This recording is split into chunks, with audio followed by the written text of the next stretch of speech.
"You're nothing but a burden, Mom. Always have been."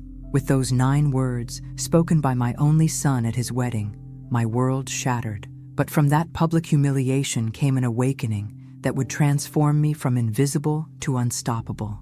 They wanted my money, my property, my submission, but instead, they unlocked a woman they never knew existed. This is the story of how betrayal became my salvation, and how my quiet revenge restored not only my dignity, but my very soul. Subscribe now, and let me know in the comments where you're watching from. This journey might just change your life too. The crystal champagne glass shattered in my hand as Robert's words echoed through the suddenly silent reception hall. 300 guests froze mid-conversation, all eyes turning to me, the mother of the groom, standing alone as blood from my cut palm stained the silk tablecloth crimson. "You're nothing but a weight, Mom. Always have been. My name is Martha Sullivan." At 71, I thought I'd experienced every kind of pain life could offer. Losing my husband too young, raising a child alone, working double shifts until my feet bled. But nothing had prepared me for this moment, when the son I'd sacrificed everything for revealed what he truly thought of me. 3 weeks before the wedding disaster, I stood on the deck of my newly purchased beach house in Rhode Island. This property represented 30 years of sacrifice, second jobs, skipped vacations, clothes from thrift stores. The small blue Cape Cod with weathered shutters had been my personal Everest, and I'd finally reached its summit. "It's perfect," I whispered to the ghost of James, my husband gone 10 years now. "Robert and Vanessa will have a beautiful life here." The real estate agent had called it a $1 million view on a nurse's salary miracle. This house would be my legacy, my gift to my only son and his new bride, a debt-free start to their married life. My phone rang, Robert's name flashing on the screen. "Mom," he said without preamble, "we need to talk about the wedding seating. Vanessa's parents are concerned about the head table arrangement." "Oh, I thought we'd settled. They think it might be better if you sit with the extended family at table 19. Table 19. The farthest table from the head table, tucked near the kitchen doors. "I see," I said, my voice carefully neutral. "If that's what Vanessa wants, it's just seating, Mom. Don't make it a thing. Oh, and about your dress. Vanessa's mother thought the blue might clash with the wedding colors in photos. Could you maybe wear something more neutral?" The blue dress I'd splurged on. My first new dress in 3 years. That had been the theme all weekend. Whatever makes the bride happy. I'd spent the morning arranging lily boutonnieres despite my arthritis pain. No complaining. Not today. Not on Robert's special day. "Mom, can you not hover?" "Vanessa's family has hired professionals for everything," Robert had said, with an edge I pretended not to hear. Now at the reception, I sat at my reassigned table in the far corner, thinking about that beach house, my gift to Robert and Vanessa. I'd worked extra shifts for decades to give my son something special to start his married life. When I finally approached the head table, Robert was on his 4th glass of champagne. "Robert, honey," I said softly, "I wanted to share a little Sullivan family tradition. Your father always said—" "Mom," his interruption was sharp enough to turn heads. "Can you just not? Not everything has to be about Dad or some ancient family tradition. I just thought—" "You just thought you'd make this about you." Again. Vanessa's father was tapping a glass, calling for attention. The room quieted. "A toast," someone called. "Yes, a toast." Robert stood unsteadily. "To my beautiful wife and her amazing family who put together this perfect day." He turned to me with a smile that didn't reach his eyes. "And to my mother, who just can't help but try to insert herself where she isn't needed." A collective intake of breath rippled through the room. "You know, Mom," he continued, louder now, "not every moment of my life needs your input. You don't have to try so hard all the time. It's exhausting for everyone." I felt my cheeks burning. "Robert, You're not helping, Mom. You're not adding anything. You're not anything but a weight, Mom. Always have been." That's when the champagne glass shattered in my grip. The silence was deafening. I could feel 300 pairs of eyes on me, see Vanessa's mortified expression, not at what Robert had said, but at the scene he was causing. A tear slid down my cheek, but I kept my spine straight, the way my mother had taught me. "I'm sorry you feel that way," I whispered, my voice steadier than I felt. "I love you, Robert. Always will." Then I smiled, the kind of smile women of my generation perfected, the one that hides earthquakes beneath its surface. I nodded politely to Vanessa's parents, turned and walked steadily toward the exit, past tables of wide-eyed guests, past the life I thought I knew. Outside, I looked up at the stars, wondering how many times I could rebuild my life from scratch. First when James died, leaving me with a 3-year-old, and now this new knowledge that the center of my world saw me as nothing but a burden, a weight. If only he knew just how light I could become. The morning after Robert's wedding, I returned to my modest 2-bedroom home in Hartford. The silence felt almost like relief after yesterday's emotional storm. I hung my beige dress in the closet, knowing I'd never wear it again. Some clothes carry memories too painful to revisit. My routine resumed, as if nothing had happened. Monday morning, I drove to Oak Ridge Senior Living Center, where I volunteered 3 days a week. After 40 years of nursing, caring for others was woven into the fabric of who I was. "Martha, how was the wedding?" Nancy, the receptionist, asked as I signed in.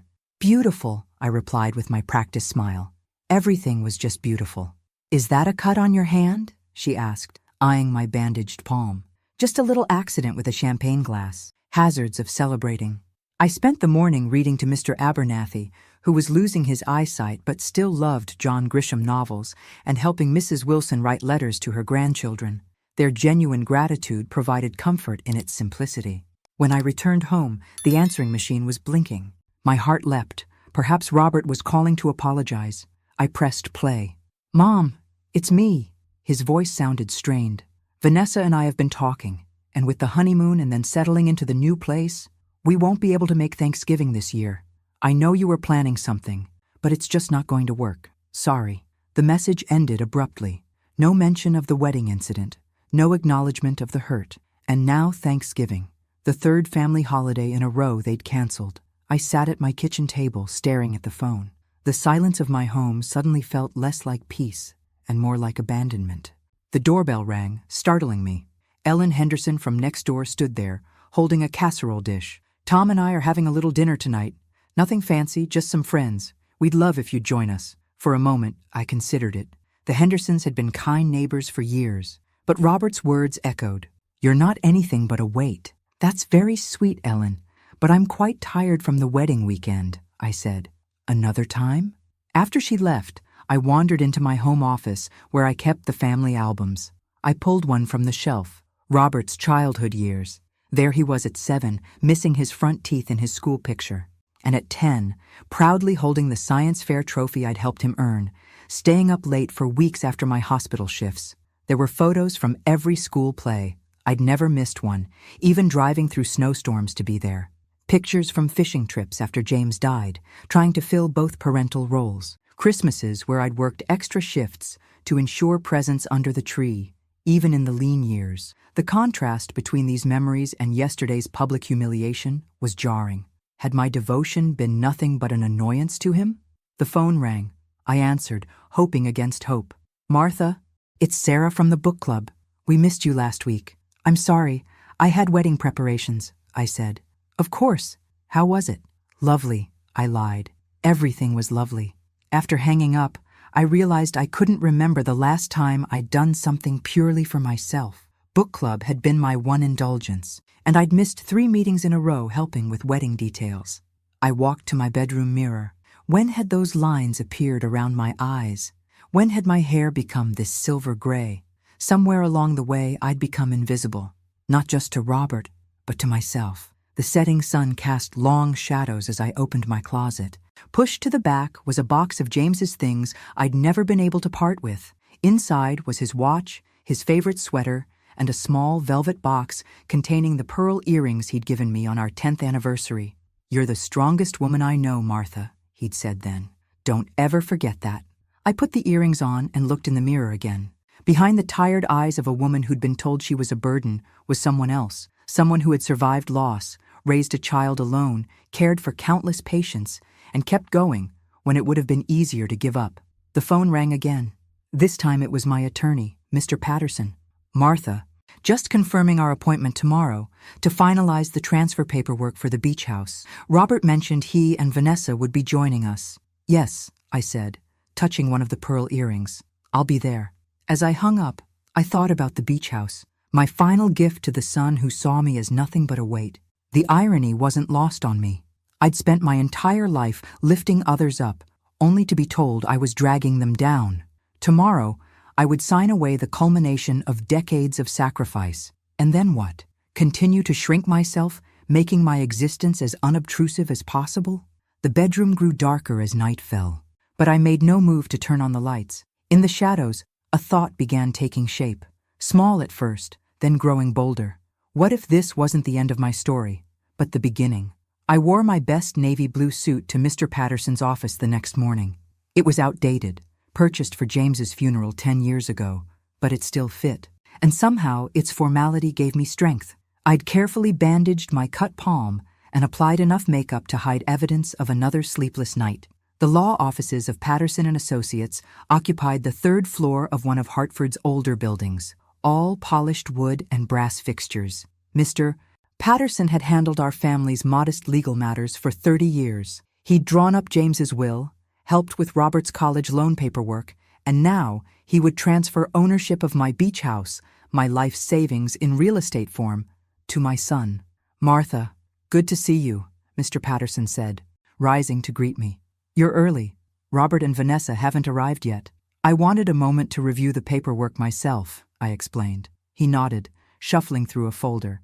"Martha, about the wedding." "It's water under the bridge," I interrupted, not wanting his pity. "Is it?" His eyes studied me carefully. "Martha, I've known you for 30 years. I was there when James passed. I've watched you sacrifice everything for Robert. And after what happened at the wedding, I have to ask, are you certain about this transfer? The beach house represents your retirement security." "I have my pension," I said reflexively. And my home is paid off. This is a substantial asset. Once transferred, it's gone. Irrevocable." He leaned forward. "Given recent events, perhaps a trust with conditions might be more prudent." The idea of attaching strings to my gift felt manipulative. Robert was just stressed about the wedding. It wasn't really him speaking. Mr. Patterson didn't look convinced, but led me to a sunlit conference room with documents ready for signatures. I settled at the large table, spreading out the papers before me. The property deed, transfer forms, tax documents, all waiting to make official the giving away of my dreams. The beach house had been my personal goal for over 30 years. I'd first seen it during a rare weekend away with a nursing colleague. A small, weathered Cape Cod with blue shutters, perched on a bluff overlooking the Atlantic in South Kingstown, Rhode Island. I'd fallen in love with its wraparound porch and the sound of waves crashing below.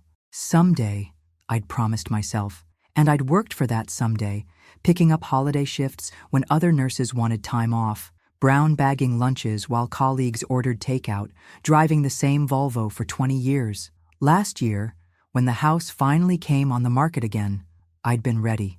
The down payment represented every extra penny I'd saved since James died. The mortgage was manageable with my pension, though it meant no travel or luxuries in my retirement years. Worth it, I'd thought, picturing Robert and Vanessa starting their family there, my future grandchildren building sandcastles on the beach below. I was so lost in these thoughts that I almost missed the sound of familiar voices in the hallway. The door to the adjacent conference room must have been left ajar, because Robert's voice carried clearly into my room. "Is this going to take long? I have a meeting at 2. "Stop rushing," came Vanessa's voice. "This is important. Once we have the deed, we need to move quickly with the realtor." A chill ran through me. "Realtor? I still think we should wait a few months before selling," Robert said, his voice lower. "It might look suspicious." "Why wait? The market is hot right now, and that real estate agent said we could get at least 30% above what your mother paid. That's enough for the down payment on the house in Westport and a decent honeymoon." I sat frozen, my hand clutching a pen so tightly my knuckles whitened. "She'll be hurt if she finds out we're selling it immediately," Robert said, though he didn't sound particularly concerned. Vanessa laughed, a sound I once thought charming, but now sent ice through my veins. "She won't find out. Besides, what's she going to do with all that money anyway? She's almost at retirement age. This way the house benefits people who can really enjoy it." "You're right," Robert agreed. "And we need to start planning for her future care. That senior living place we saw last month has reasonable rates for the state-subsidized wing." "Exactly. The beach house money will set us up, and we won't have to worry about supporting her later. She never has to know, Robert said. She'll sign today, we'll make the right appreciative noises, and by summer, we'll be in our new place. I couldn't breathe.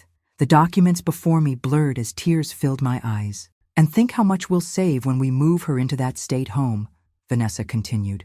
The beach house basically pays for our future and solves your mom problem in one go.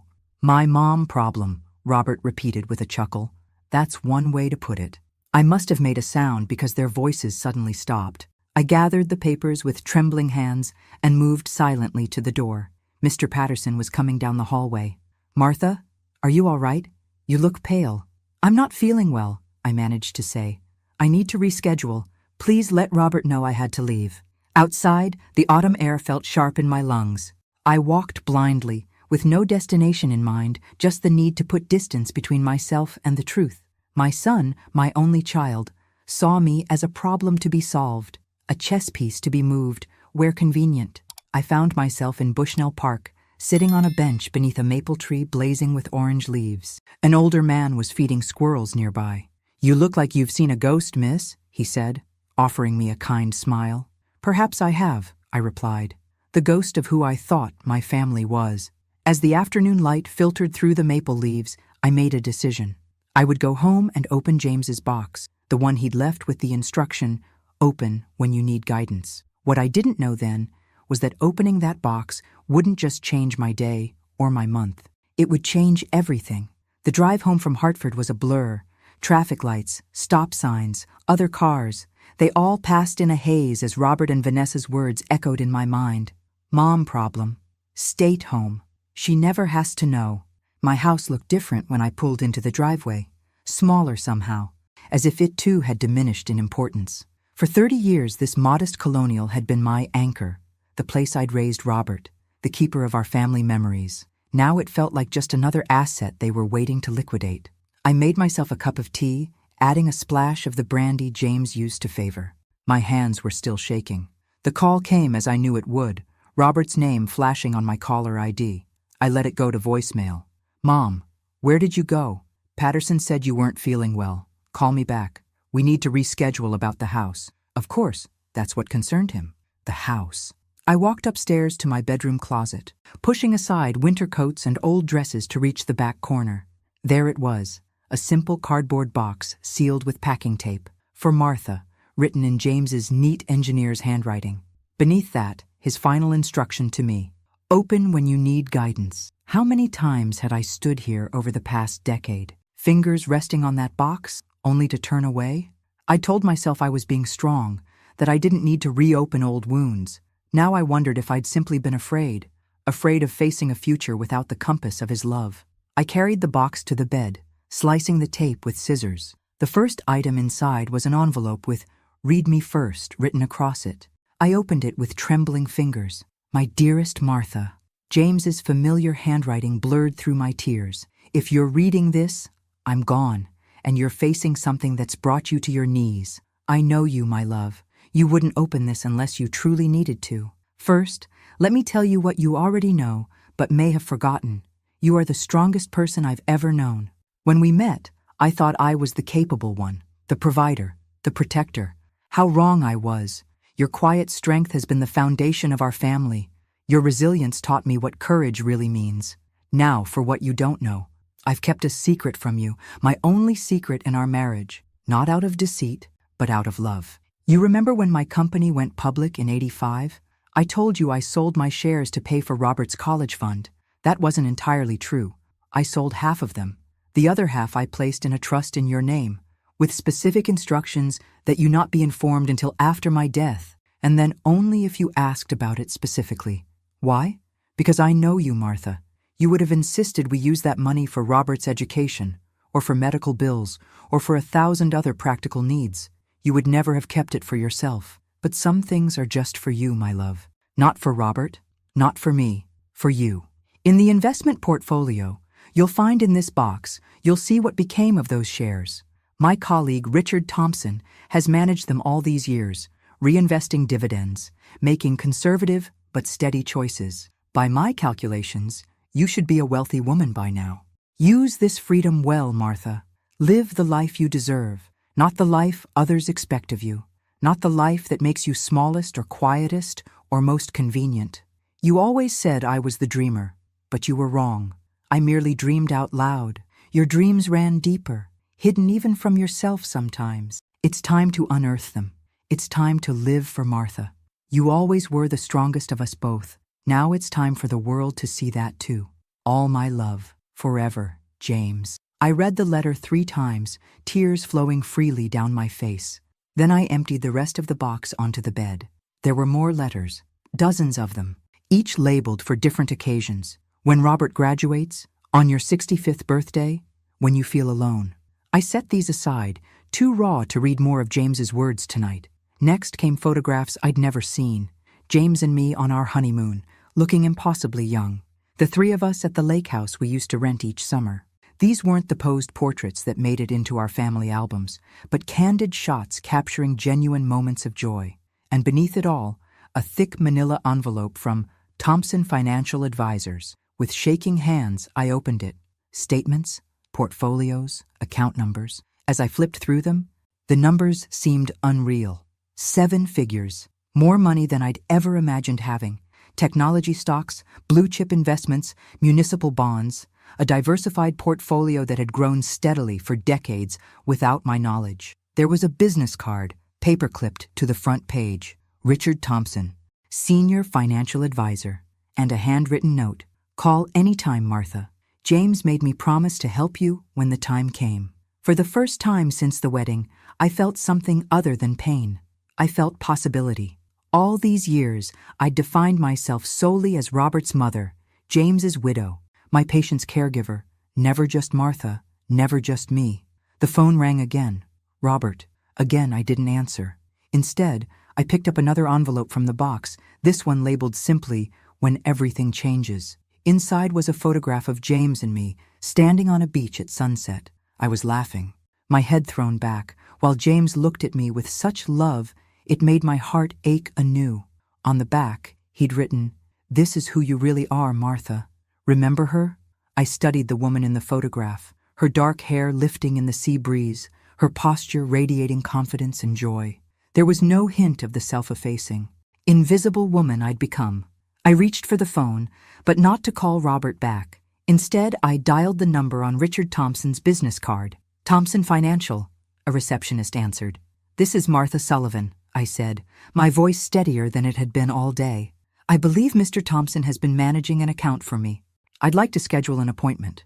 "Of course, Mrs. Sullivan. Mr. Thompson has a note in our system about you. He can see you tomorrow at 10 a.m. if that works for you." Tomorrow, a new day, perhaps the first day of a new life. "That would be perfect," I said.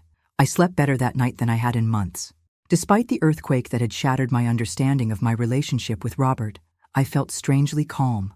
When dawn broke, I was already awake, watching pink and gold light paint my bedroom ceiling. My first call that morning wasn't to Robert, though he'd left 3 more messages, each progressively more agitated about rescheduling the house situation. Instead, I called Mr. Patterson. "Martha, I was concerned about you," he said. "Are you feeling better?" "Much better, thank you," I replied. "I need to cancel the property transfer, permanently." A pause. "I see. May I ask what prompted this decision?" I considered how much to share. Let's just say I overheard a conversation that made me reconsider whether this gift would be appreciated in the spirit it was intended. "Well, as nothing has been signed, that's easily done. Would you like me to inform Robert, or will you handle that?" "I'll handle Robert," I said, surprising myself with my newfound assertiveness. "But I'd like to schedule another appointment to discuss estate planning from a different angle." "Of course. And Martha, I'm glad you're looking out for yourself." After that call, I dressed with unusual care for my meeting with Richard Thompson, choosing a tailored pantsuit I'd purchased years ago for a nursing conference, but rarely worn since. In the mirror, I hardly recognized myself. Without the slumped shoulders and apologetic posture I'd unconsciously adopted, I looked formidable. Thompson Financial occupied the top floor of one of Hartford's newer glass towers. The receptionist led me to a corner office with sweeping views of the Connecticut River. Richard Thompson rose to greet me, a tall man in his 60s with silver hair and kind eyes that crinkled at the corners. "Martha Sullivan, after all these years, it's an honor to finally meet you. James spoke of you constantly. I wish I could say the same, I replied with a small smile. But it seems my husband kept quite a few secrets from me. Only one, really, Richard said, gesturing for me to sit. And he felt terrible about it. But he was adamant this money be preserved for your future. Not Robert's education, not his medical bills, not any of the emergencies he knew you'd prioritize over yourself. He opened a leather portfolio on his desk. As of yesterday's market close, your portfolio is valued at $4.2 million. The number knocked the breath from me. That can't be right. James's initial investment was substantial, and I've been rather conservative in managing it. Over 30 years, even moderate returns compound impressively. He slid the portfolio across to me. Everything is here. Every transaction, every dividend, every growth projection. All this time, I whispered. I've been working double shifts, pinching pennies, while sitting on a small fortune, Richard finished. James knew you would. That's why he structured it this way. He wanted you to live your life as you naturally would, then have this revelation when the time was right. But how did he know when the time would be right? Richard's smile was gentle. He didn't. That's why he left it to you to open the box when you needed guidance. He trusted your instincts. I spent the next 2 hours with Richard, learning about my new financial reality. By the time I left his office, I had a clear understanding of my assets, a plan for restructuring some investments, and something I hadn't had in a very long time: options. My next stop was Mr. Patterson's law office, where I surprised him by asking for a referral. You're one of the best attorneys I know, I explained, but I think I need someone specialized in family estate management, someone who can help me navigate a complicated situation. He didn't seem offended. In fact, he looked almost relieved. I know exactly the right person. Eleanor Winters. She's a shark in a designer suit, specializes in protecting family assets, especially in contentious situations. Perfect, I said. Would you mind calling her for me? 2 days later, I sat across from Eleanor Winters in her downtown office. A woman in her 50s with a sleek gray bob and piercing blue eyes. She took notes as I explained my situation. The beach house, Robert's betrayal, my newfound financial independence. So to be clear, she said when I finished, you want to completely restructure your estate plan with specific protections in place. Yes, I want to maintain control of all my assets, including the beach house. I want to ensure I'm never dependent on my son's goodwill for my care.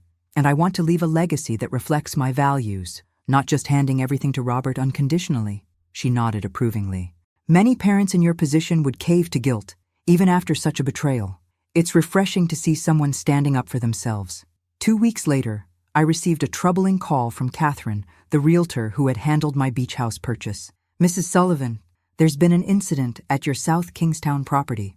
The security company found the back door open this morning.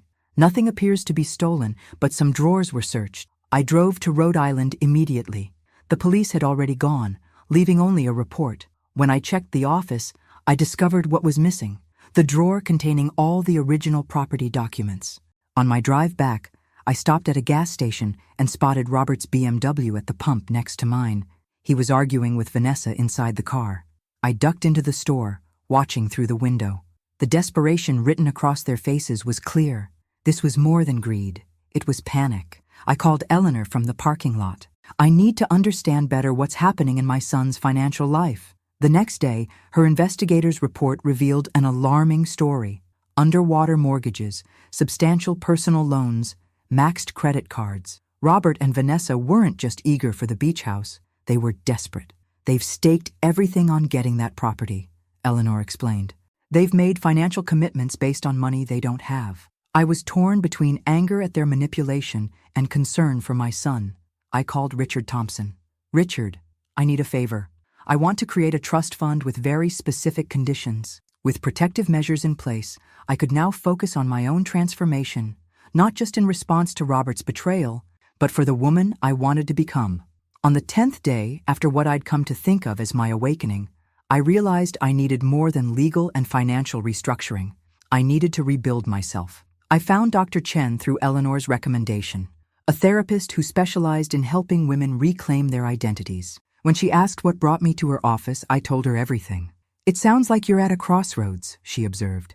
After decades of defining yourself through your roles, mother, widow, caregiver, you're being asked to define yourself for yourself. I don't know if I remember how, I admitted. That's what we'll work on, she said. Not just processing the betrayal, but helping you rediscover who Martha Sullivan is when she's not sacrificing herself for others. I left that first session feeling both exhausted and exhilarated. On the drive home, I found myself following signs to the beach, ending up near my South Kingstown property. Standing there with the wind in my hair and salt on my lips, I felt something crystallize within me. No more diminishing, no more apologizing for existing, no more being a weight. It was time for Martha Sullivan to rise. 3 months can change everything, or nothing at all. In my case, it was definitely the former. February arrived with a snowstorm that blanketed Hartford in 8 inches of pristine white. From my living room window, I watched neighborhood children building snowmen, their laughter carrying through the frosted glass. 3 months ago, I might have spent the day baking cookies for them. Today, I had other plans. "You're sure about this?" Ellen Henderson asked as she drove us downtown through the slushy streets. "It's quite a change." "I'm sure," I replied, fingering my long gray hair, soon to be long gray hair no more. Ambiance Salon was warm and fragrant with essential oils. Marco, the stylist Eleanor had recommended, circled me like an artist contemplating a blank canvas. "So," he said, meeting my eyes in the mirror, "you said you want to change. What kind of change are we talking about?" "I've worn my hair the same way since my husband died 10 years ago," I told him. "Before that, I wore it the way he liked it. Before that, I wore it the way my mother thought was appropriate. I've never once worn it the way I wanted." Marco's eyebrows rose. "And how do you want it?" I showed him a magazine photo I'd torn out. A stylish silver bob with side-swept bangs, shorter in the back, angled toward the face. Modern, confident, nothing like the conservative style I'd worn for decades. "Can you do something like this?" His face lit up. "Honey, I can do better than that. I'm going to make you look amazing." 2 hours later, I emerged, transformed. The woman in the mirror looked 10 years younger and infinitely more self-possessed. My cheekbones were suddenly prominent, my eyes larger, my jawline defined. Most importantly, I recognized her, not as the Martha I'd been lately, but as the woman from the beach photograph James had kept. "Well?" Marco asked, clearly pleased with his work. "It's perfect," I said. "Absolutely perfect." The haircut was just the beginning. Over the next few weeks, I continued my transformation, inside and out. With guidance from a personal shopper at Nordstrom's, I discarded my shapeless, practical wardrobe in favor of well-tailored pieces that actually fit my body. Colors replaced the beiges and navies I'd hidden behind. A makeup consultant taught me simple techniques that enhanced rather than concealed. But the external changes were merely reflections of the deeper work happening within. "What did you love to do before life got in the way?" Dr. Chen had asked during our 3rd session. I'd had to think about it. "I used to paint. Watercolors mostly. Landscapes." "And when did you stop?" "When Robert was born." There wasn't time, and then it seemed frivolous. Dr. Chen's expression had been gentle but challenging. Frivolous to whom? The question followed me home, nagging at my conscience until I found myself driving to an art supply store the next day. I returned with watercolor paper, professional-grade paints, and brushes that felt both foreign and familiar in my hands. My first attempts were hesitant, clumsy things, but by the 3rd try, muscle memory began to return. By the 10th painting, I was losing hours in the focused flow of creativity, emerging only when the light changed or my stomach reminded me to eat. I joined a local art class at the community center. There, I met Sophia, a fellow widow who'd reinvented herself after her husband's death by opening a small gallery featuring local artists. When she saw my work, she offered surprising encouragement. "You have a distinctive style," she told me. "Your use of light is unusual. Melancholy, but beautiful. Would you consider showing a few pieces in my spring exhibition?" I'd laughed, thinking she was being kind. "I'm just a beginner." Again. "Art isn't about technical perfection," she'd replied. "It's about what you communicate, and you're communicating something worth hearing." Through Sophia, I discovered the women's shelter where she volunteered. New Horizons provided safe housing for women fleeing domestic violence, many of them older women who'd endured decades of abuse before finding the courage to leave. Their stories resonated with me, not because James had ever been abusive, but because I recognized the self-erasure, the constant accommodation. Many of these women need to rebuild identities that were systematically dismantled, explained the shelter director. They need to rediscover who they are apart from their abusers. I understand that process, I told her, more than you might think. Soon, I was volunteering twice a week, helping women navigate social services, teaching basic financial literacy, or sometimes just listening. It was different from my hospital nursing, less physical care, more emotional support, but it drew on the same wellspring of compassion that had defined my career.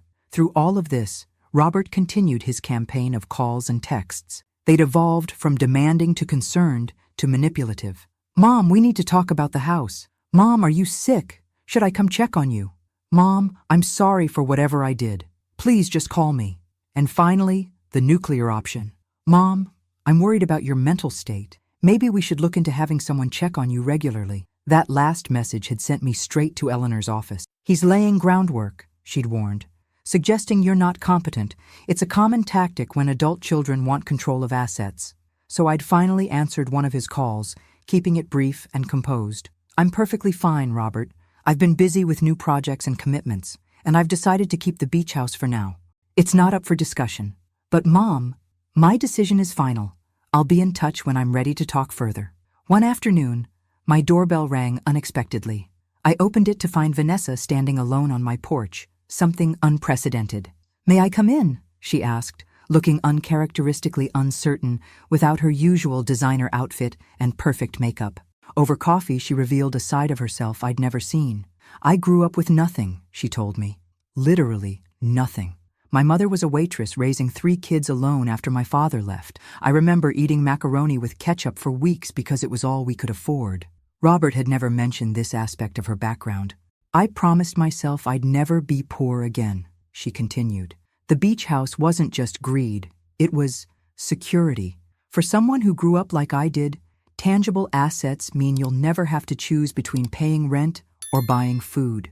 I wasn't absolving her actions, but for the first time, I saw beyond the perfectly polished daughter-in-law who had built a facade as careful as my own. "Robert's in trouble, Martha.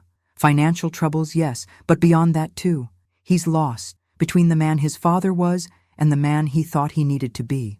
After she left, I called Eleanor and made some adjustments to the trust fund I'd created. Not to give in, but to acknowledge the full humanity behind the conflict, theirs and mine. Through Eleanor, I also arranged to list the beach house discreetly with Catherine. If I decided to sell, it would be on my terms, to buyers who would appreciate it.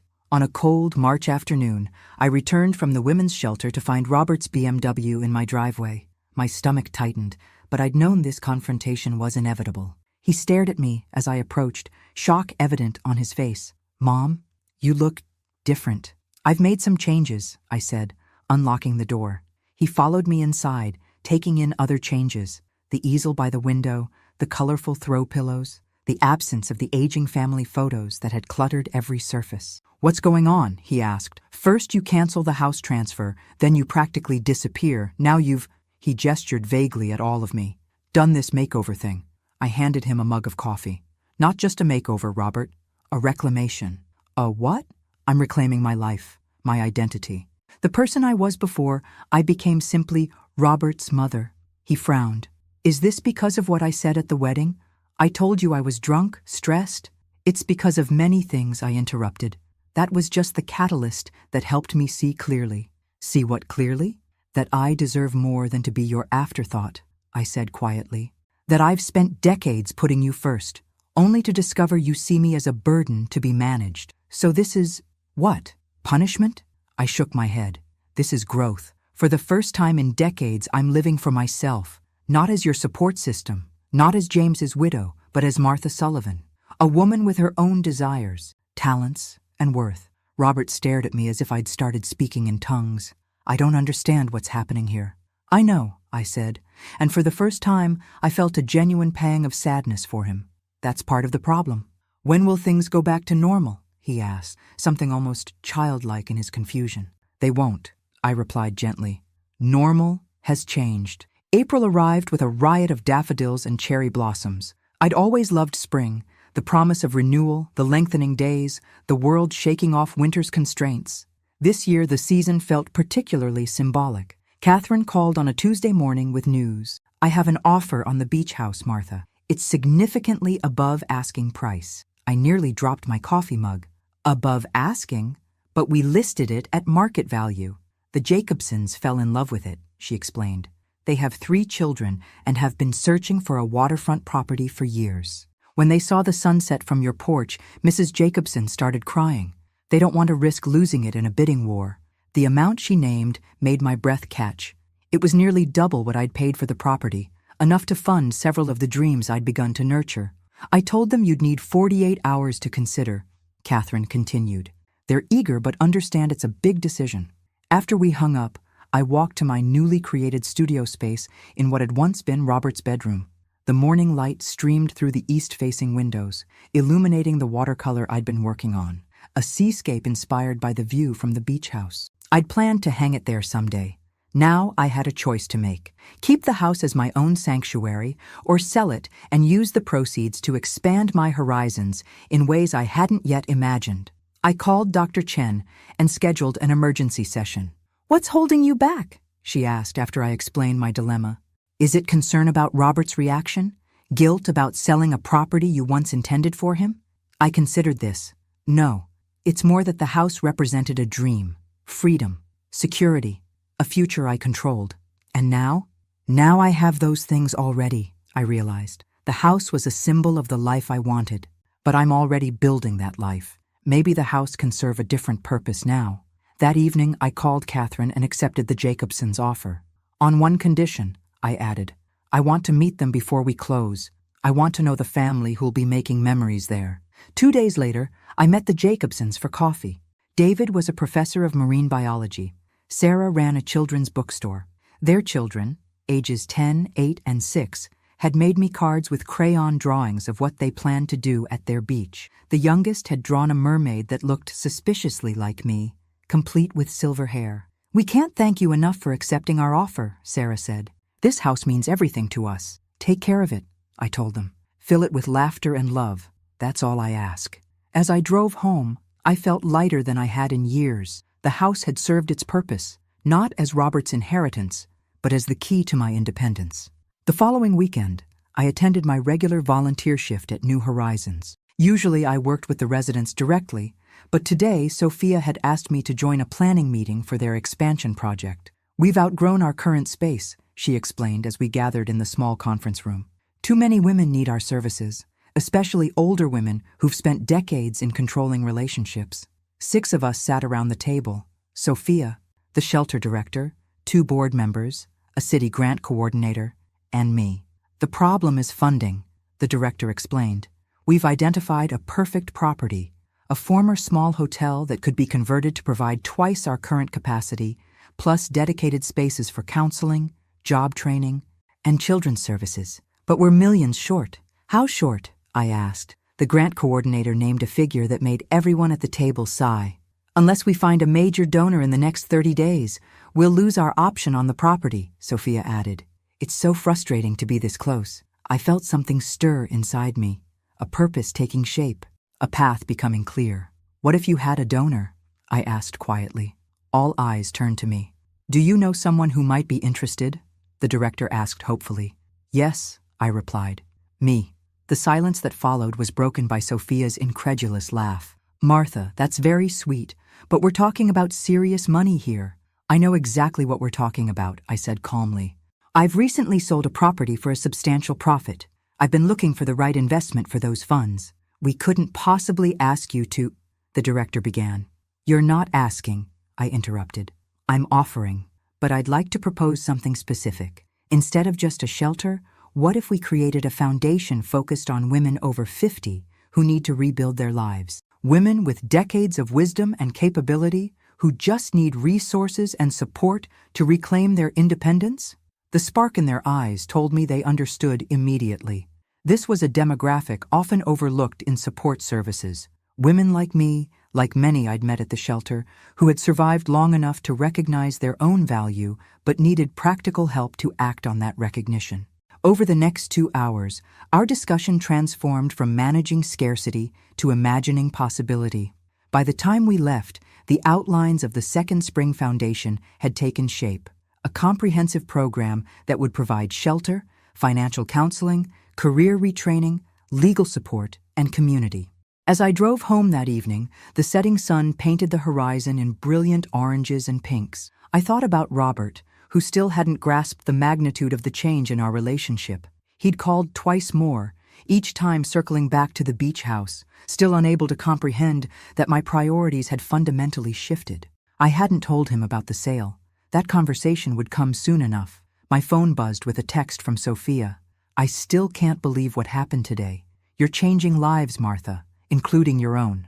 I smiled as I pulled into my driveway. After decades of making myself small to accommodate others, I had finally given myself permission to live largely.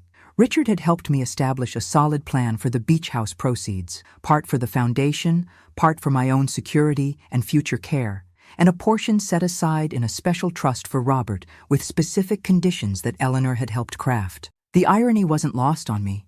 Only by refusing to be diminished had I discovered how much I had to give. The aroma of roasting turkey filled my house as I arranged a centerpiece of autumn flowers and miniature pumpkins. Thanksgiving had always been my favorite holiday, a celebration of gratitude without the commercial pressures of Christmas. But this year felt different, charged with an energy that was both exciting and nerve-wracking. For the first time in 3 years, Robert and Vanessa were actually coming. Their acceptance of my invitation had surprised me, but not as much as their sudden availability after years of being too busy to make the trip. "They've realized the beach house sale is real," Eleanor had said with a knowing smile when I told her. "They want to assess the situation, see if they can salvage anything from their plans." The doorbell rang precisely at 4 o'clock. Robert was nothing if not punctual, a trait he'd inherited from James. I smoothed my burgundy cashmere dress, checked my reflection once more, and opened the door with a genuine smile. "Happy Thanksgiving," I said, welcoming them inside. Robert's double-take was subtle but unmistakable. In the 7 months since his last visit, my transformation had continued. The confidence I'd found internally now radiated outward. "Mom," he said, awkwardly leaning in for a hug, "you look, well." Vanessa hung back, her smile tight as she handed me a bottle of wine. "Your home looks different." "I've made some changes," I replied, accepting the bottle. "Come in, the others should be arriving shortly." Robert froze halfway through removing his coat. "Others? I thought this was just a family dinner." "I've expanded my definition of family," I explained, hanging their coats in the closet. "The Hendersons are coming? My neighbors? You've met them before? And Sophia from the foundation and Mr. Patterson. A few other friends." Robert and Vanessa exchanged a look I pretended not to notice. This wasn't the intimate setting they'd expected, one that would allow them to corner me about financial matters. "Why don't you relax in the living room while I finish up in the kitchen?" I suggested. "There's wine open on the coffee table." As they moved toward the living room, I heard Vanessa's whispered, "She redecorated everything. Even your father's chair is gone."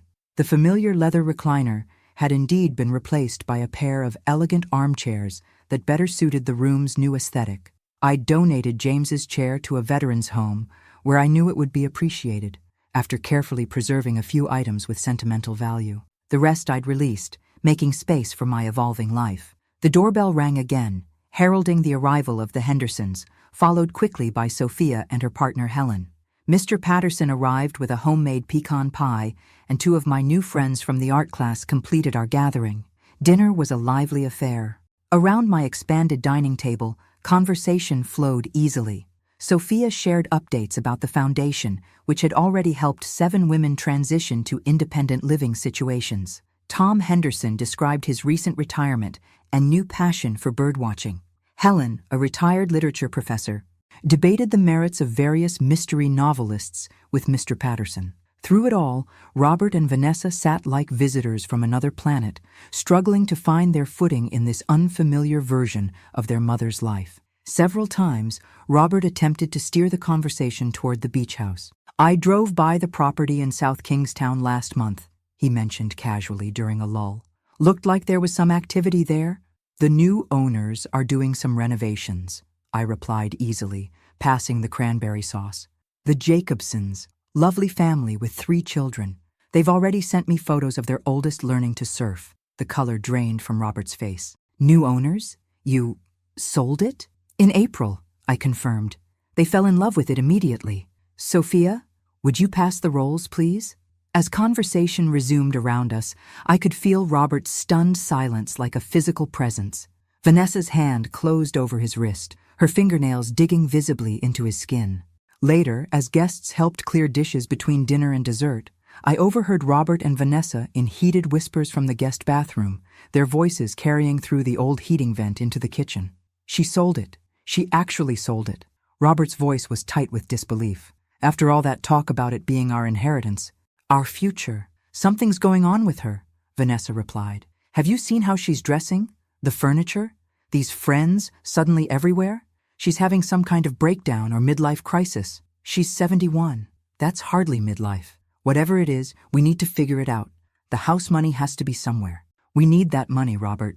I know, Robert hissed. But look at her. She's not the same person. She used to be manageable. The word hung in the air like a slap. Manageable. Is that how my son had seen me all these years? Not as a person with my own desires and agency, but as something to be managed. We need to get her alone, Vanessa continued. This crowd wasn't an accident. She's avoiding a real conversation about the money. The following morning, I took my usual early walk through the park near my home. The air was crisp, the grass still frosted. As I rounded the lake, I spotted Robert sitting alone on a bench, staring at the water with reddened eyes. Robert? I approached cautiously. He turned, startled. Mom, what are you doing here? Morning walk. And you? He shrugged. Couldn't sleep at the hotel. I sat beside him, keeping a respectful distance. For several minutes, we watched the mist hover over the lake in silence. Vanessa and I fought all night, he finally said, his voice hoarse. About the house, about you, about money, about everything. I'm sorry, I replied, and truly was. Despite everything, I never wished unhappiness for my son. He gave a bitter laugh. You were right, you know. About the house. We were going to sell it immediately. We even had a buyer lined up. I know. He looked at me surprised. How? I have my resources now, I answered simply. Robert sighed deeply. What happened to us, Mom? When did I become this? He gestured to himself with evident disgust. We're in trouble, he said abruptly. Financial? Serious? I thought as much. Loans, mortgages. We gambled everything on the beach house. He rubbed his face. It was stupid, reckless. We took on debt based on money we didn't have. Why not ask me for help directly? His laugh was bitter. And admit I failed? That I needed my mother to rescue me? After I'd tried so hard to prove I was... He stopped, realizing what he was about to say. Better than me? I completed gently. He hunched his shoulders, shame evident on his face. Come with me, I said, standing. I want to show you something. At the foundation office, I handed him a file containing details of the trust fund I'd established with part of the beach house proceeds. It would help with his immediate debts, but came with strict conditions: mandatory financial counseling, complete transparency, and regular community service at the foundation's financial literacy program. Why would you do this after everything we did? He asked, staring at the documents in disbelief. Because you're my son, I replied simply, and because I believe you can be better than your worst decisions. As I watched him drive away, a file tucked under his arm, I wondered if I'd made the right decision. The trust wasn't a blank check. It was an opportunity for growth, if he chose to take it. That evening, I received an unexpected email from Vanessa, simply titled, "Thank you." She wrote that she and Robert had decided to separate temporarily, each needing to find their own path forward. The snow had begun to fall as I closed my laptop. The foundation was on solid footing, my own future secure, and a seed of potential change planted in my son. For the first time in decades, I was walking my path on my own terms. December arrived with a dusting of snow and the familiar pressure of holiday expectations. The Second Spring Foundation was thriving. We'd secured the former hotel property and renovations were well underway. My days were filled with purpose, committee meetings, art classes I now taught rather than just attended, and deepening friendships. I was arranging pine boughs on my mantel when my doorbell rang, an unexpected sound on a Tuesday morning. Through the peephole, I saw Robert shifting nervously on my front step, collar turned up against the cold. For a moment, I considered not answering. Our Thanksgiving encounter had ended unresolved, and I'd enjoyed the peaceful week since, but avoidance solved nothing. and I'd long since stopped running from difficult conversations. "Robert," I said, opening the door. "This is a surprise. Can we talk?" He didn't wait for an invitation, stepping past me into the foyer. Privately, somewhere without an audience this time. His tone held an accusatory edge that immediately set me on guard. "There's a cafe 2 blocks down. Let's walk there." I deliberately chose a public setting, partly on Eleanor's advice to always meet in places where others could witness our interactions, partly because I knew Robert would be less likely to create a scene. The cafe was busy with morning customers, but we found a corner table away from the main traffic. Robert ordered black coffee. I chose Earl Grey tea. We sat in awkward silence until our drinks arrived. "I'm listening," I said finally, warming my hands on the teacup. Robert stared into his coffee.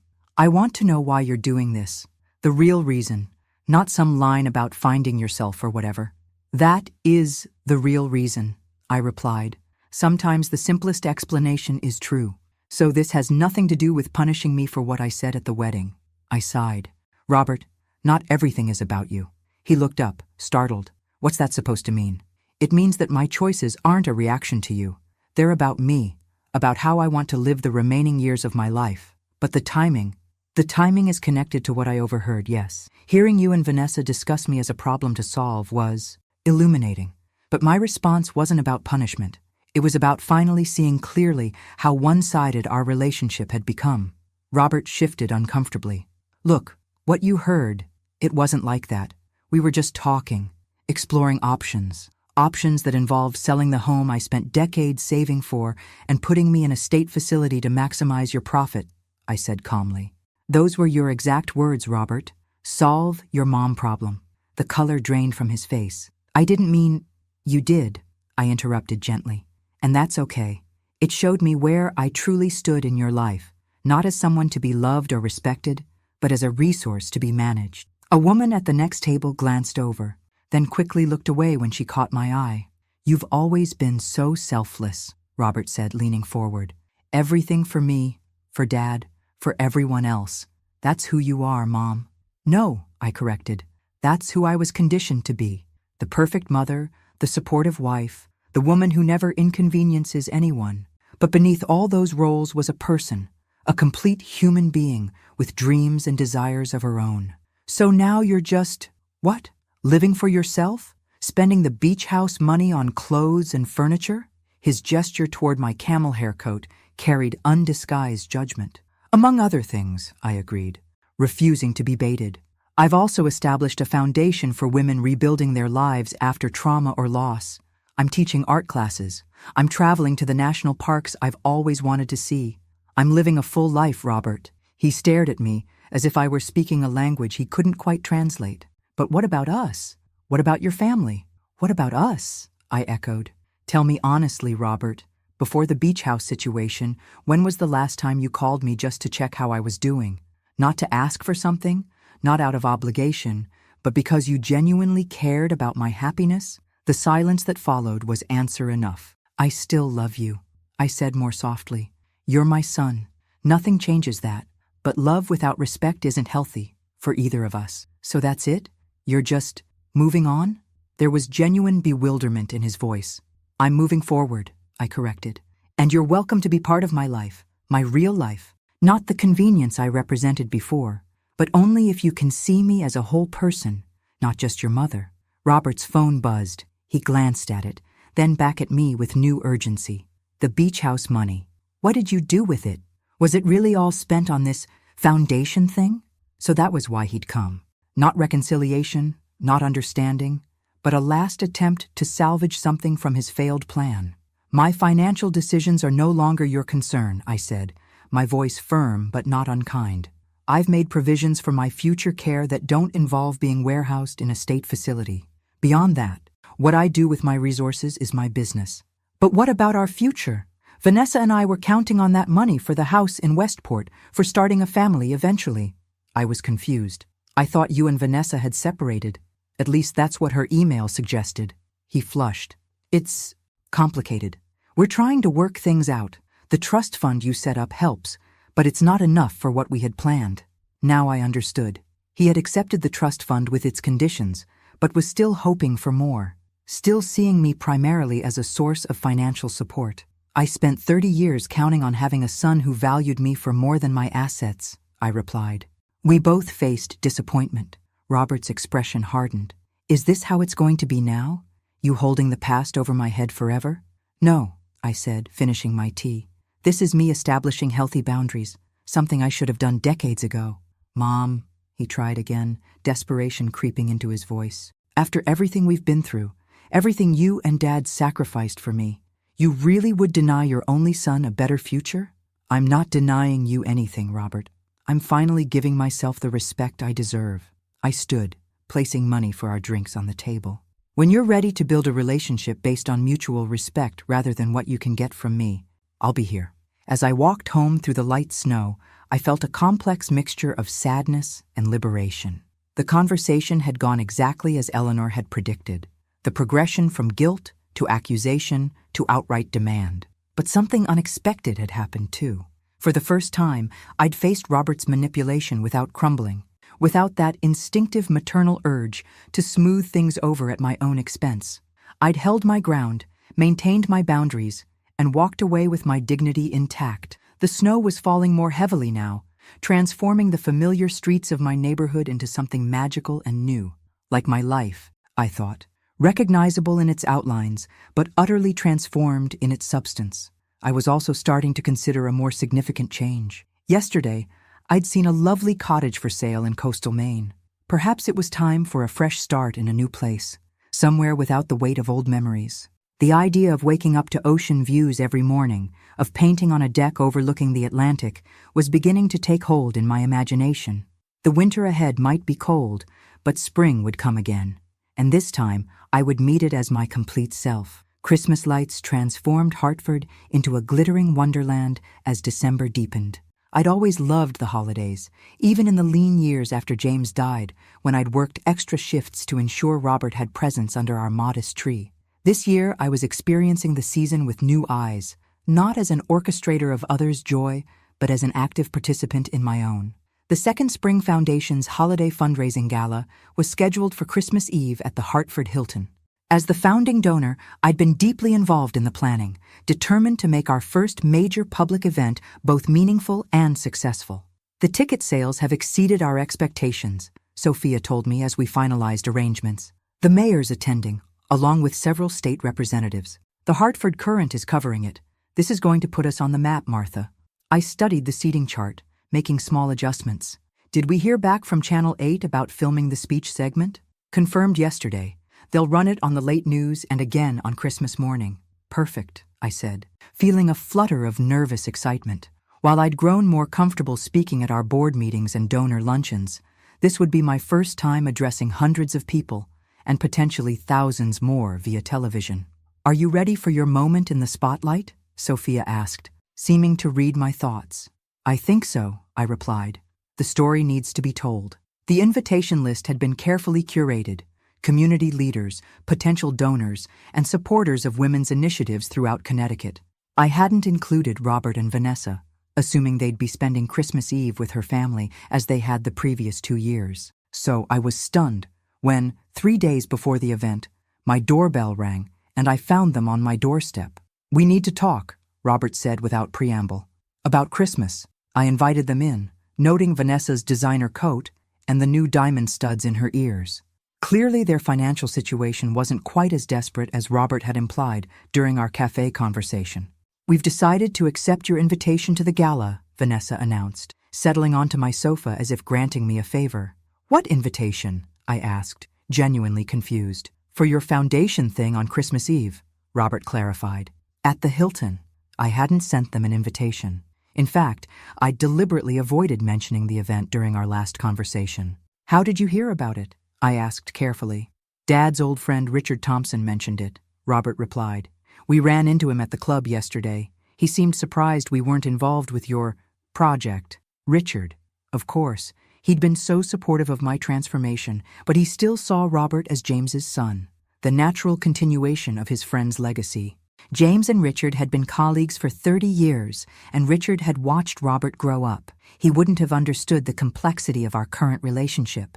It's a fundraiser, I said neutrally. for the foundation's new building renovation. And apparently, half of Hartford's elite will be there, Vanessa added. The perfect opportunity to make amends, don't you think? The calculation in her eyes was unmistakable. This wasn't about reconciliation. This was about appearances, networking, making connections with the wealthy and influential people who would be attending. I'm not sure it's the right setting for a family reunion, I said cautiously. Mom! Robert leaned forward, his expression earnest in a way I recognized from countless childhood negotiations. I've been thinking about our talk at the cafe. You're right, I haven't been as attentive as I should have been. Let us come to your event. Let me support this new chapter in your life. I studied my son's face, looking for sincerity beneath the performance. There was something there, perhaps not the full recognition I'd hoped for, but a glimmer of understanding that things had changed irrevocably between us. All right, I said finally. I'll have 2 tickets left at the registration table. It starts at 7. After they left, I called Eleanor immediately. They're coming to make nice, she surmised after I explained the situation. Classic approach when direct confrontation fails. They'll be on their best behavior, present a united front with you publicly, then leverage that renewed connection later. Should I have refused? No, she said thoughtfully. Let them come. Just be prepared for what happens after, the inevitable ask, whatever form it takes. The night of the gala arrived, clear and cold, with stars crisp against the winter sky. I wore a gown of deep emerald silk, a color I'd never have chosen in my previous life, but that now felt perfectly right against my silver hair and the simple pearl pendant James had given me on our 25th anniversary.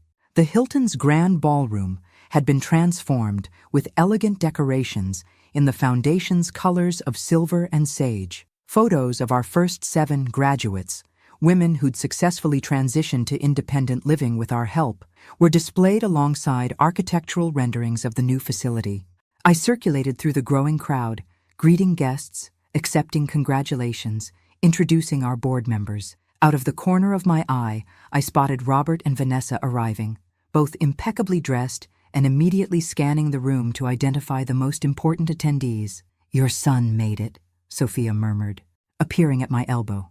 Yes, I replied, though I'm not entirely sure why. Well, you look stunning, she said, squeezing my arm reassuringly. Remember that when you get up to speak.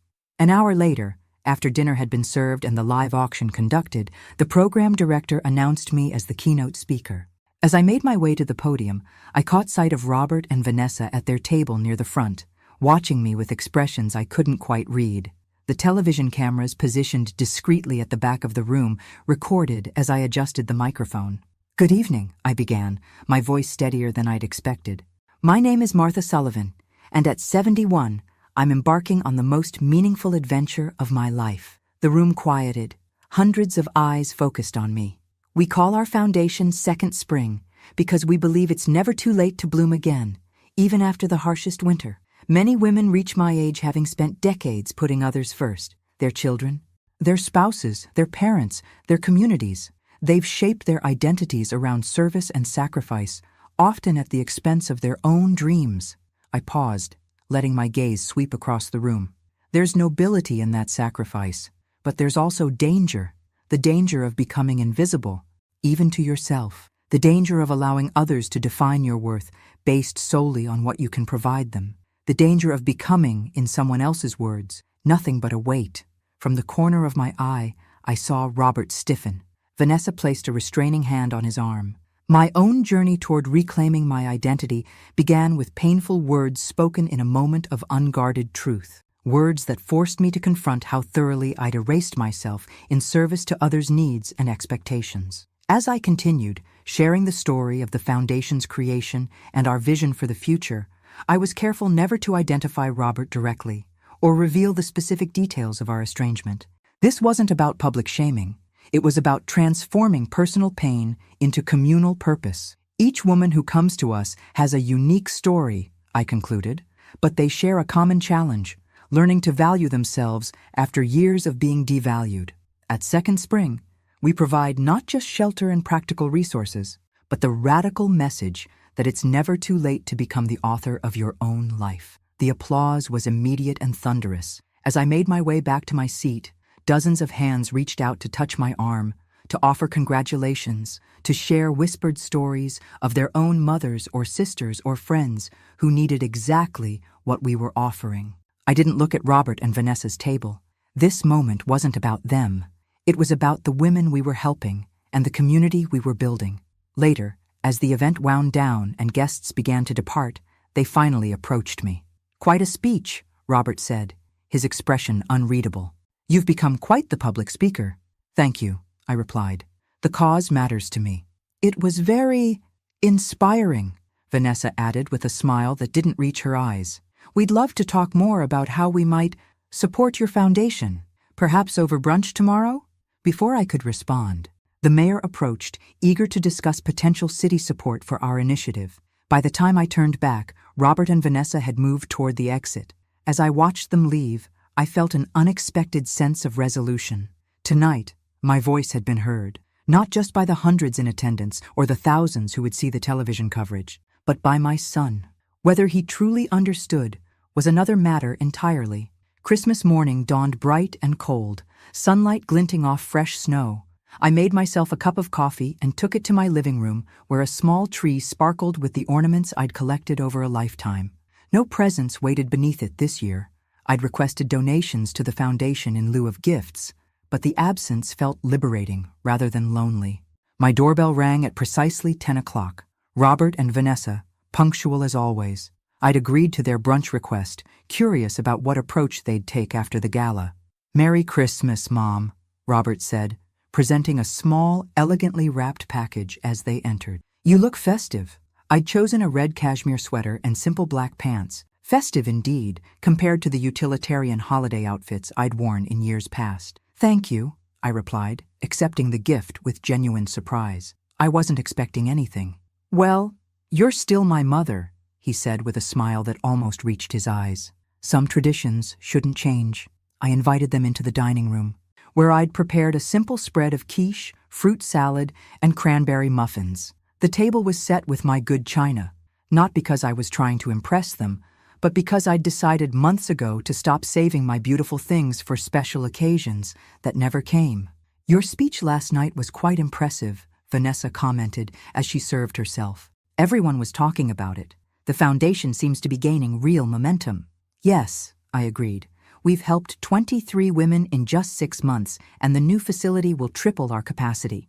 "It's quite an accomplishment," Robert said, studying me with newfound curiosity. "Dad would be proud." The mention of James caught me off guard. "I think he would," I agreed softly. We ate in relative harmony, discussing neutral topics: the unseasonably cold weather, a mutual acquaintance's new grandchild, the film they'd seen the previous week. It was the kind of polite conversation we might have had at any point in the past decade. Pleasant, but ultimately hollow. As I cleared the plates for coffee, Robert cleared his throat. "Mom, about last night, seeing you on that stage, hearing everyone's response to your work, it made me realize how much I've underestimated you." I paused, genuinely surprised by what sounded like authentic recognition. "All these years," he continued, "I've thought of you in one way, as my mother.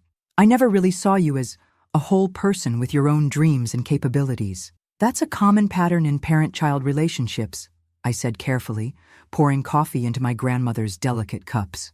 "We get locked into roles that can be hard to transcend." "Well, I want to transcend them," Robert said with sudden intensity. "I want us to have a new relationship, a better one. Last night showed me what's possible for you, for us." Vanessa nodded encouragingly. "We've been doing a lot of thinking since our last conversation, about respect and boundaries and everything you talked about." Their sincerity seemed genuine, yet something felt rehearsed about this sudden awakening. I sipped my coffee, giving myself time to consider their words. "I appreciate that," I said finally. "A healthier relationship would mean a lot to me." "Great," Robert said, exchanging a quick glance with Vanessa. "Because we have an idea we wanted to run by you, a way to support your foundation while also strengthening our family bonds." There it was, the inevitable ask Eleanor had predicted. "I'm listening," I said. "Vanessa and I think the foundation would benefit from having a family presence on the board," Robert explained. "Someone who shares your values but brings different skills to the table. I could help with the financial planning, investment strategy, that sort of thing. And I could handle media relations, public communications, Vanessa added eagerly.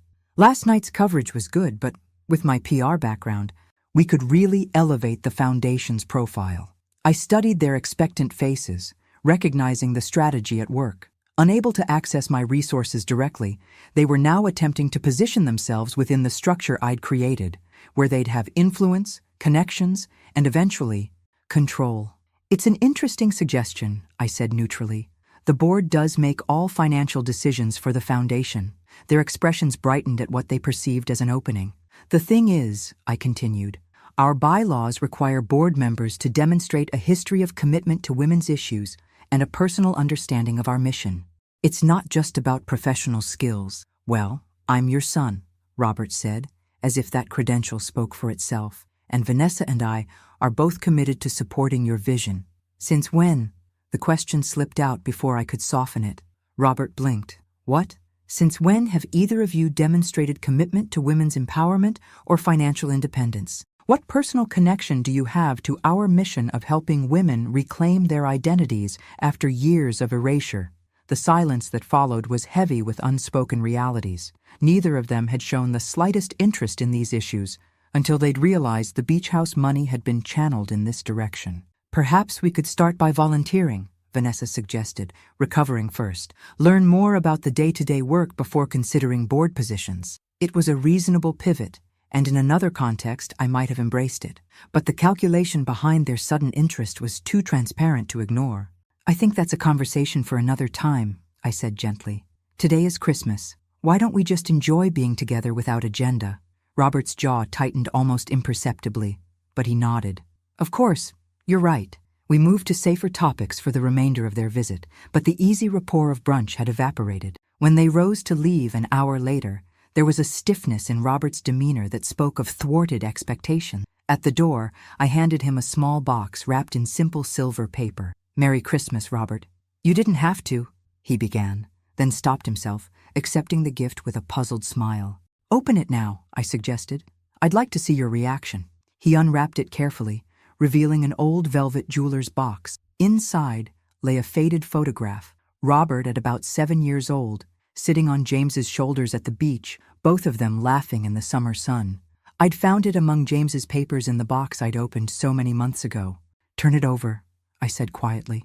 On the back, in James's neat handwriting, family is never a burden, it's a blessing. Robert and Dad, Cape Cod, 1999. Robert stared at the inscription, color rising in his cheeks. When he looked up, his eyes were bright with unexpected tears. Dad wrote this? I nodded. He treasured your relationship. So did I. For the first time in our difficult year, I saw a crack in Robert's carefully maintained facade, a glimpse of genuine emotion rather than strategic manipulation. Mom, he began, then stopped, seemingly at a loss for words. It's okay, I said softly. You don't have to say anything right now. Just think about what it means. To be seen as a blessing, not a burden. That's what everyone deserves. As they walked to their car, I saw Robert look down at the photograph again. Vanessa was saying something, her expression impatient, but he didn't seem to be listening. I closed the door and returned to my living room, curling up in one of my new armchairs with a book I'd been wanting to read. Outside, snow began falling again, soft flakes drifting past my window. The unopened gift from Robert and Vanessa sat on my coffee table. I would open it later. For now, I was content with the small seed of awareness I might have planted, not through accusation or demand, but through a simple reminder of what family should mean. Whether that seed would grow remained to be seen. 1 year can change everything. As I stand on the deck of my new seaside cottage, watching waves crash against the rocky Maine coastline, I can barely recognize the woman I was last December. My home in Hartford sold quickly. Too many memories there, both sweet and painful. I'd mentioned my interest in coastal properties to Eleanor during our spring review of my finances, and by summer, I was ready to make the move. This cottage, set on a small bluff overlooking the Atlantic, reminded me of the beach house I'd once saved for Robert. But this one was truly mine, chosen for me, by me, with no one else's preferences to consider. The Second Spring Foundation has flourished beyond my wildest expectations. The renovated facility opened in June, already operating at capacity with a waiting list. We've expanded our programs to include job training, financial education, and legal advocacy. Most rewarding are the success stories, women who arrived broken and defeated now thriving in new chapters of their lives. My painting has progressed too. 3 of my seascapes sold at a local gallery exhibition last month. Not for much, but enough to validate this rekindled passion. I paint every morning now, setting up my easel on the deck when weather permits, losing myself in the interplay of light and water. The phone calls from Robert grew less frequent after Christmas Day.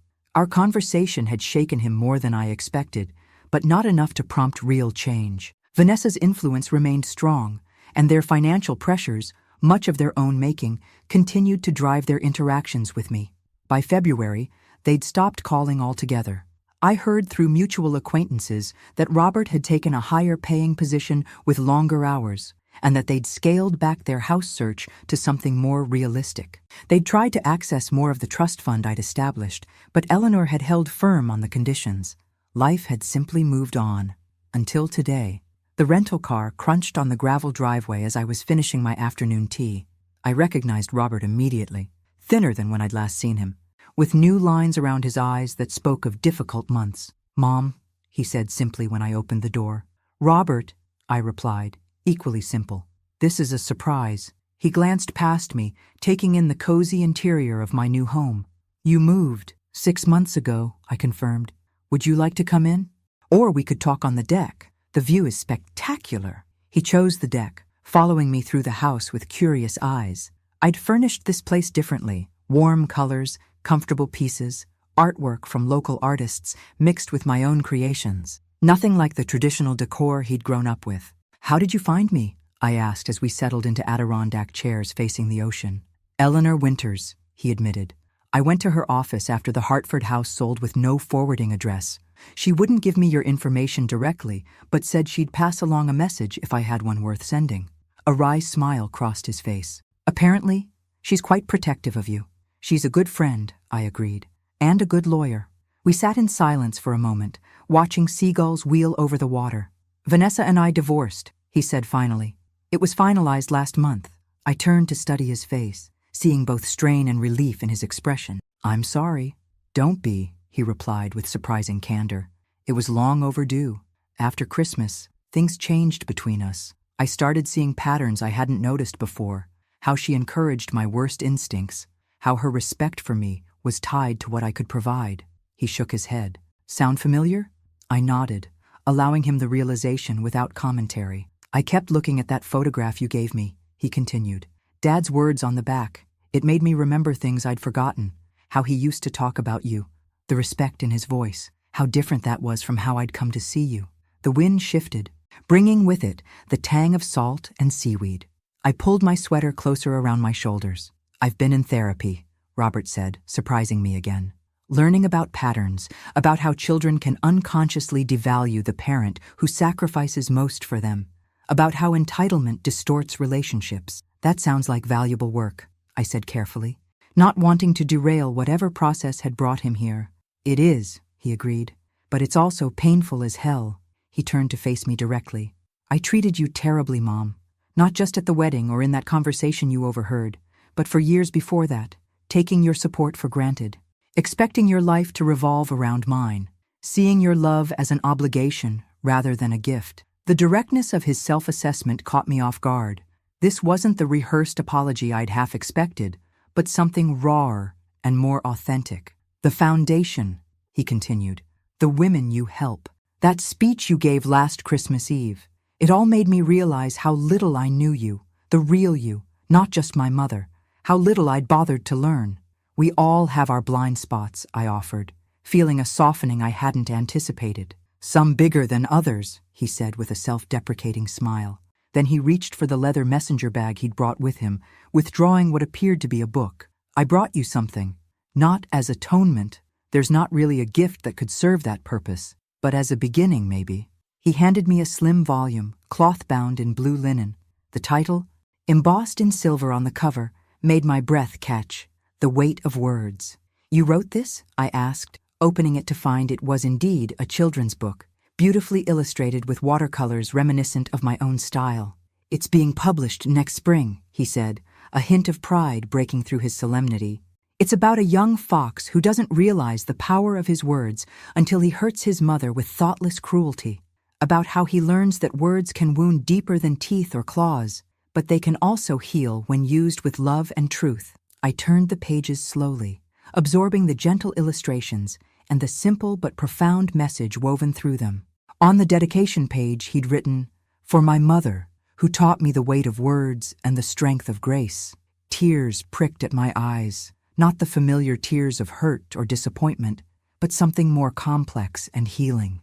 "It's beautiful, Robert," I said honestly. "Truly beautiful. I've been working at a youth center in Hartford," he explained, "teaching writing to kids from difficult backgrounds, helping them find their voices. It doesn't pay what I used to make, but it matters in a way my old job never did." "Is that why you came? To show me the book?" He shook his head. "I came to see you, to start rebuilding if you're willing. Not to what we were before. That wasn't healthy for either of us. But to something new, something better." The sun was beginning its descent toward the horizon, painting the water in shades of gold and amber. In that moment, I thought of James and what he would make of this scene. His wife and son, separated by pain, but perhaps finding their way back to each other through hard-earned wisdom. "Would you like to stay for dinner?" I asked. "Nothing fancy, just soup and bread and honest conversation." "I'd like that very much," Robert replied. As we walked along the shore afterward, the tide coming in and erasing our footprints behind us, Robert asked about my painting, my friends, my new life. For perhaps the first time, he listened without agenda, genuinely curious about who I'd become. "Are you happy, Mom?" he asked as twilight settled over the water. I considered the question carefully. "I am," I said finally, "not in the uncomplicated way of youth, but in the deeper way that comes from living authentically, even when it's difficult, from knowing my own worth isn't dependent on anyone else's assessment. I'd like to learn that," he admitted, "to be more like you." "You'll find your own way," I assured him. "We all do, eventually." When he left the next morning, promising to call soon, I didn't know if this fragile reconnection would blossom or wither. Relationships damaged by years of imbalance aren't easily repaired, and trust, once broken, rebuilds itself in careful increments, not dramatic gestures. But standing on my deck as his car disappeared down the coastal road, I felt a sense of peace that had nothing to do with Robert's visit and everything to do with my own journey. Whatever happened between us, reconciliation, polite distance, or something in between, I was whole in myself, complete. I turned toward my easel, where a half-finished painting waited, a sunrise over stormy seas, light breaking through clouds. It needed work, balance, the right interplay of shadow and illumination. Like life itself, some people spend their entire existence carrying the weight of others' expectations, I thought as I lifted my brush. I had finally learned to carry only what brought me joy. The weight of words had nearly crushed me once. Now they had become the bridge to a new understanding of myself, of my son, of the complex, imperfect beauty of human connection. As I added touches of gold to the canvas horizon, I smiled, 72 years old, and still discovering who Martha Sullivan could be. It wasn't too late. It never is. Thanks for listening. Don't forget to subscribe and feel free to share your story in the comments. Your voice matters.